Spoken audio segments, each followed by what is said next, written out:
Boy, sorry for being so late on putting this together. I completely forgot to do an update today. I got so busy this morning with my doing my research paper, I just totally spaced it out. So I'm sorry for that. I've completely rewritten my research paper on Article of Faith number one and really went through all the mentions of the Article of Faith number one. So it's way more comprehensive. Still follows some similar patterns what we talked about last time, but just a lot more information and data in it. So it's now sitting around 23 pages long.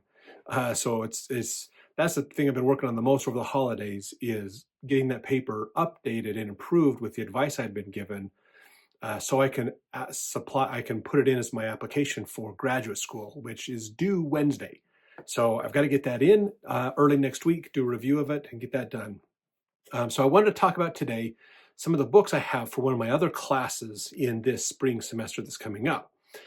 One of the classes I have is it's a religious 4990 class, religious studies class. This class is designed to help me think more about how to evaluate readings. How can I read material and understand it and evaluate it in improving my skills in doing historical research. So one of the books, it looks like in the class, I kind of looked at the syllabus a little bit already. We're going to be reading lots of small articles through the whole class. There's going to be a lot to talk about. The book that was assigned for us to look at is this one here about it's a translation and an evaluation of the book of Genesis.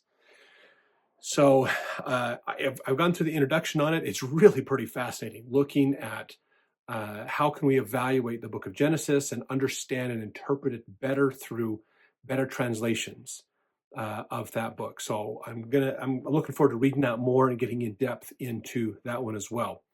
So next week I'll talk a little bit more about my other class that I have in for next semester as well.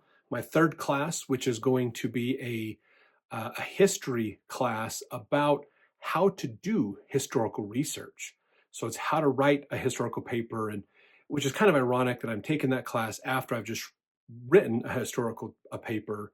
But hopefully it'll help me to refine what I'm doing and to be better at writing historical research, basically, and putting that together. So there's a couple books that we're going to be reading for that class. So I'm going to we'll talk about those next week as I do another update. So happy holidays. Hopefully you guys are enjoying your holiday week, and we'll see you next week.